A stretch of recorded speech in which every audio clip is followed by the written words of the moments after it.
Hello friends, and not yet friends, welcome back to Mary's Test Kitchen, where we're gonna make these delicious toasty buns while keeping them vegan, low carb enough for keto diets, and gluten-free. I know, sounds impossible, and for the longest time I thought so too. My recipe comes from reverse engineering a very delicious but expensive store-bought version. And I'll give you all the details on the product, the ingredients, how I work backwards from the info on the label so you might do the same with your favorite products, and of course the cost difference. But first, the recipe, because that's what you came here for. The first ingredient by weight is water. 450 milliliters when we're making a batch of 6 buns baked in the oven. Nice. You can also just make one bun in minutes using the microwave, but more on that later. We'll actually add more to this water in a bit, but first, don't forget to preheat your oven to 400 degrees Fahrenheit. Then in a large mixing bowl, the dry ingredients start with 6 tablespoons of almond flour, which I worked out to be 42 grams. The next ingredient on the package was pumpkin seed protein, but I couldn't find it at first, so I developed this recipe with soy protein isolate. You'll need 6 tablespoons of the protein, but you'll notice it only comes out to 36 grams. And as I go on with 6 tablespoons of coconut flour, that weighs 54 grams. Why the variation? Well, it's because some of these ingredients are denser than others, so when you just scoop and level, you get the same volume but different weights. And while we're talking weight, I will recommend using an accurate kitchen scale whenever following a baking recipe for more consistent results. Next, we'll use psyllium seed husk, which is important to lighten the dough, keep it moist, but not add any strong flavor. 12 tablespoons or 48 grams. Finally, ground golden flax seeds, which are prettier than brown and I feel like they taste better. Have I done a side-by-side taste test? No. So am I basing my opinion just on looks? Maybe. Use 6 tablespoons or 42 grams of that lovely healthy stuff. Now for our leavening agents. Baking soda, 1.5 teaspoons, and cream of tartar, 3/4 of a teaspoon. When combined with water, they will react with each other, creating gas and pockets of air in our gluten-free bread. And the last dry ingredient, which is essential for bringing out the toasty, delicious flavor, is 3/4 of a teaspoon of salt.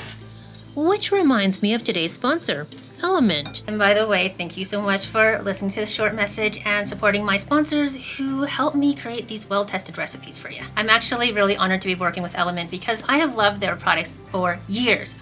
2 years, ever since I tried their product for the first time. So good.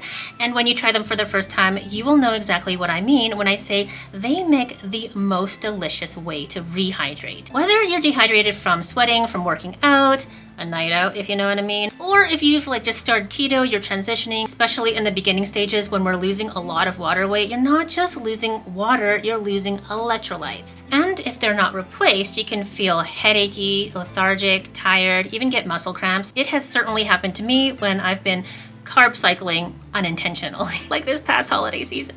Element contains a science-backed electrolyte ratio with 1,000 milligrams of sodium, 200 milligrams of potassium, and 60 milligrams of magnesium. They come in so many different flavors, but there is no artificial ingredients, no sugars, gluten, fillers, or colors, and of course vegan friendly. My favorite is this here orange salt. It tastes so juicy and so fruity, exactly like a certain McFavorite from childhood. And then the raspberry salt is a super close second. Sometimes I combine both. Then, the chocolate salt, my evening favorite. It is so good with hot water or plant-based milk or in coffee, especially in coffee. It just makes a wonderful keto dessert. And with so many flavors, how can you decide? Well, lucky you, Element is offering my viewers a free 8-flavor sample pack with every Element order. It's such a great way to try out all the flavors, find your favorite, or share it with a friend. So my friends, stay salty with me. Click that link up in the cards or down in the description. It's drinkelement.com/MTK up here or down there. Back to our recipe, it's time to complete our wet ingredients by adding 90 milliliters of olive oil, that's 6 tablespoons, and 1.5 teaspoons of apple cider vinegar, which, like the cream of tartar, will react with baking soda for leavening purposes. And if you don't have apple cider vinegar, by the way, you can also use red wine vinegar. That's the only other vinegar I tested. If you want to try others, go ahead. I'm sure it will probably work. And that goes straight into our nicely mixed dry ingredients. It will seem like way too much liquid at first, but the psyllium husk, flax, and coconut flour will quickly soak it up and puff up. As you gently mix thoroughly, the batter turns from runny to fluffy. Now, you don't have to, there are no rules, but I'm going to weigh the batch so I know how much each bun should weigh.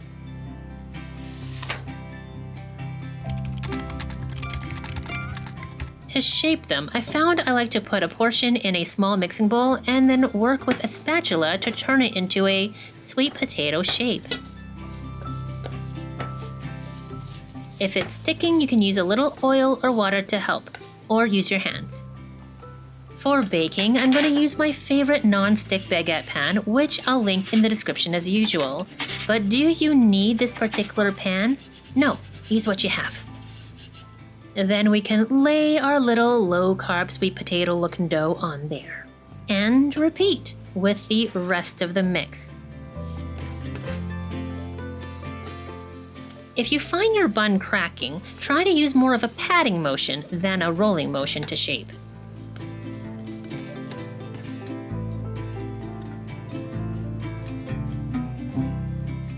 My oven is fully preheated and ready for these buns.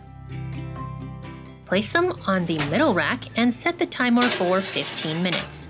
Like when baking muffins, this time at a higher temperature is to encourage the bread to rise. And also like muffins, you don't want them to cook at such a high temperature for too long because then they'll be burnt on the outside and raw on the inside. So when the timer goes off, turn down the temperature to 350 degrees Fahrenheit for 40 minutes. It will start to smell toasty and wonderful, probably around 15 minutes before it's actually done. And when it is, you will be tempted to dig in right away. I hope you'll wait and not burn your mouth, even though they look so good. In fact, they look almost identical to the original product this recipe was based on, the unbun plant-based buns. Except for my sweet potato pointy ends, theirs are rounded, but even this kind of sunken-in top is the same as the plant-based unbun.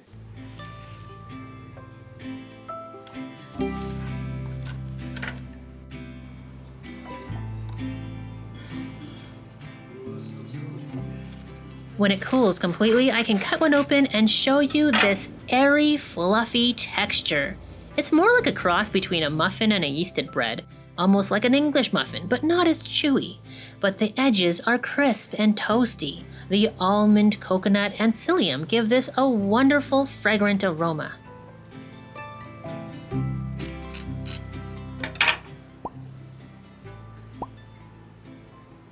Heads up, warning, the nutrition info is coming, so if you want to skip this section, I'll put the timestamp somewhere on the screen or in the timeline so you can skip ahead, alright? But I'm about to pop the info on the screen now. Each of my buns come out to about 93 grams each after baking. The unbuns were 88 grams. And then here is the comparison between the two. This is actually my trick to figuring out how much of each ingredient to use. First, I take the list and then simplify it. I X out anything that is too hard to get. Luckily, this ingredient list is real food, basically, and fairly easy to understand. The only things that I eliminated were the coconut milk because I figure it's a similar enough item to olive oil in terms of the purpose, I think, that it plays in the recipe, as well as it includes ground chia and ground flax. I put only ground flax because those two ingredients are very, very similar. They act similarly, they feel similarly in recipes, so I just picked the flax to simplify things. Then the other thing I couldn't get was pumpkin seed protein. I couldn't get that at first. I did end up finding it on Amazon. It is more expensive and you can substitute it in my recipe. Instead of using the soy, you can use pumpkin seed if you want. It's up to you. But anyways, I plugged those ingredients into a nutrition calculator. I actually used Chronometer. And then I just played with the ratios until they were as close to the original nutrition facts as I could get it, but also keeping the measurements in teaspoons and tablespoons so that you could make it more easily at home. The only ingredient I really needed to test the varying amounts was water. In conclusion, to me, this bun, this homemade keto, vegan, gluten-free bun, tastes and looks, except for the pointy ends, exactly like the plant-based unbun. However, have I done a side-by-side comparison? No, because the unbun was $11 for 4 of them, smaller than this, and I just can't afford it. It's really good, but I just can't afford that kind of spend in my grocery budget. So I'm really comparing from memory, and that memory was from only 2 months ago, so I think I'm pretty accurate. That said, is it worth it cost-wise to make your own? So putting aside the pride you feel from making your own vegan, keto, gluten-free bun, what an accomplishment. Let's look at the actual dollars and cents. So the original product is sold for $11.99 on their US site, which I assume is using US dollars, for 4 buns. $12 for 4 buns. I'll link it down in the description if you want to check it out, if you want to buy them instead of making them. But personally, I'm confused because I bought mine for $10.99 Canadian, and usually we get American products at a higher price, so I'm not really sure how that happened. I'll take it though. That aside, we have a cost of $2.75 Canadian per bun, and that is about $1.78 American at the recent exchange rate. So did we do better with the homemade version?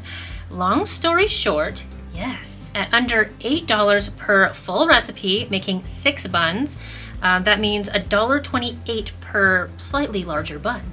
However, that doesn't include your most valuable time and the cost of running your oven. I can't really estimate that. It's going to be different for everybody depending on your energy prices.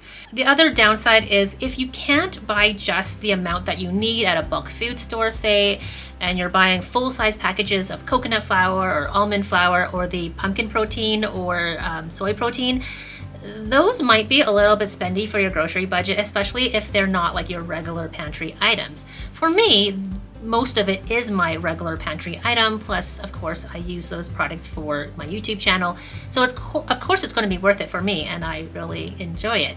But you got to decide if it's worth it for you though.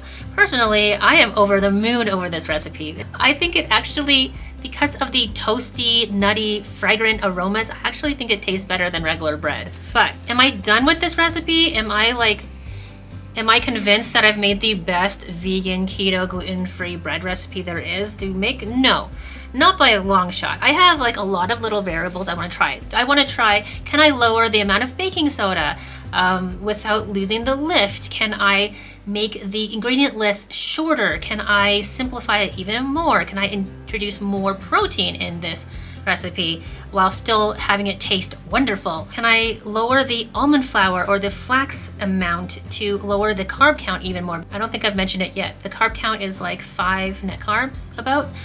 So that's a little bit high for a keto bread. If you are seriously wanting to be keto, especially at the beginning stages of keto, if you're in the beginning stages of keto where you're not very well fat adapted, you kind of have to be more strict if you want to get into ketosis quickly. Although quickly, I don't even think that's like a good thing. I feel like if you're transitioning to a keto diet, slowly is best because then you don't get keto flu. Anyways, long, rambly story short, we have a lot yet to discover. So if you want to come along with me, make sure you're subscribed or turn on notifications if you're already subscribed so you don't miss a thing. Also, please give this video a thumbs up if you enjoyed it. Please don't forget to check out Element. Check out their offer for the free 8 flavor sample pack with every Element order. The link is below or up in the cards. Anyways, bye for now.